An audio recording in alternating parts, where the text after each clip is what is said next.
Hi everyone, and thanks so much for stopping by to another video with me today. I'm so happy you're here and hope you're having a wonderful Monday so far. Today's video, I'm going to switch the background on you guys. I did this for my previous video similar to this one, which was the best commercial use of fonts. This video is going to be on my favorite best personal use fonts. The free ones, by the way. I have quite a few videos on downloading fonts from your iPhone to a tablet. If you don't know how to download fonts to your computer yet, definitely check out those videos. Obviously, once you download the fonts from this video that I'll be talking about. So I want to talk a little bit more about fonts before I get into my favorite fonts. But in case you guys don't know, there are plenty of fonts out there. So there are fonts that come with your computer, which personal use, we love those personal use fonts, but then there are also fonts that we need to download. I can download fonts for days, I'm not even kidding. That's why I have a subscription to Creative Fabrica, so fonts are definitely good to have. Now, personal use fonts, kind of exactly what the word is, which is for personal use. It's for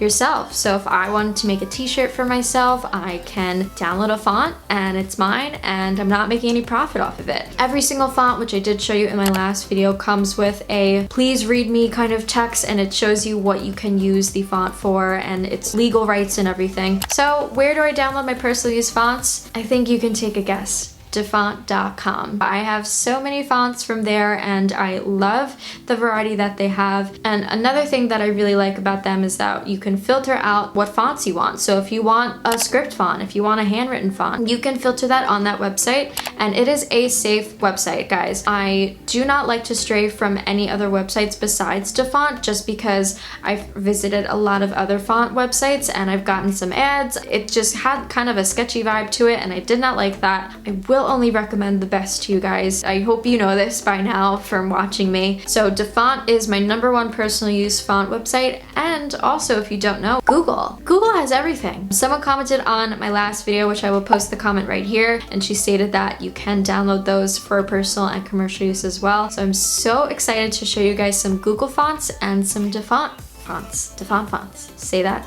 3 times fast. Also, before I get into the video, if you want to have more exclusive content from me, definitely check out my CF Fans account, which is from Creative Fabrica itself. They just started this new platform, which I'm so excited about. It is kind of similar to other websites like Patreon, where you pay a monthly fee to see certain content from me. So definitely check out that, and I'm also going to be posting some photos and tutorials and just more behind the scenes that you don't get from my Instagram or my TikTok or my YouTube even, or my blog. So I'm promoting that on here. I hope you guys will join me on there. Let's get into my favorite fonts.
And that is it for today's video. I hope you all enjoyed the fonts that I just showed you all, and let me know if you have any personal favorite fonts that you want to share in the comment section. As always, they will be in the video description below. I do not have the links to these, unfortunately, just because they're like 20 miles long, but I will have all the proper names on there so that way you can just copy and paste them into DAFONT and they will pop up right there. So yeah, so I hope you all enjoyed this video. Thank you again for watching, and I will see everyone in the next one. Bye! Alex!